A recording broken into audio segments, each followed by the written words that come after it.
ఆగో చూసిండ్రా అనుల్లా చెట్ల మీదకెంచి పడుతున్న రూపాల నోట్ల కోసం ఎట్లెగబడుతున్నారో జనాలు. నాకని రేకుల మీదకెక్కి మరీ ఏరుకోనికే మస్తుగా ఎగబడ్డరు ఆడున్న పబ్లిక్. అయినా చెట్ల మీదకెంచి పైసలు పడుడేంది? గిదెవలో సోషల్ మీడియాలో ఫేమస్ గానికే కావాలనే గాల్లే పైసలు ఎగజల్లినట్టున్నారు కావచ్చని డౌట్ అనుమానాలు పడుతున్నారు కదా. అయితే పైసలు ఎగజల్లిన ముచ్చట నిజమే గాని గా పని చేసిందైతే మనుషులు కాదు, ఒక కోతి చేసింది. ఉత్తరప్రదేశ్ రాష్ట్రం ఔరయ్య జిల్లా కొండాపూర్ల భూమి రిజిస్ట్రేషన్ కోసం 80,000 రూపాయలను బండ్ల పెట్టుకచ్చుకున్నాడట ఒక రైతు. ఇక ఆఫీస్ ముంగట పెట్టిన బండ్లకెంచి పైసలను మాయం చేసింది గీ కోతి. మరి తినేటి ఏమన్నా బెల్లంగడ్డ తెచ్చిండు కావచ్చు అనుకున్నదో ఏందో పైసల ముళ్ళ పట్టుకుని షెట్టెక్కిందట. ఇక మూటిప్పి చూసే వరకు అందులో మొత్తం 500 రూపాయలే ఉన్నాయట.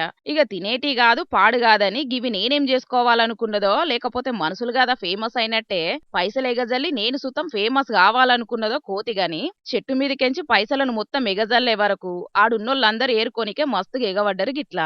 ఇక ఇది చూశాడున్న రైతు పాపం మస్తుగా మొత్తుకున్నాడట, గా పైసలు నాయే ఎవరు తీసుకోకుండ్రని భూమి కాగితం కోసం పట్టుకచ్చుకున్నానని ఎంత మొత్తుకుంటే ఏం పాయిదా. గాల్లెగిరే పైసలను మొత్తం ఏరుకొని దాసపెట్టుకున్నారట ఆడున్న పబ్లిక్. ఇక ఎట్లనో అట్లా కోతెత్తుకపోయిన ముళ్ళని సంపాదించుకున్నాడట గాని అందులో 52,000 ఉన్నాయట. తతిమ పైసలని కోతి కింద వారేసే వరకు పబ్లిక్ అంతా తీసుకొని జోబులేసుకున్నారన్నట్టు.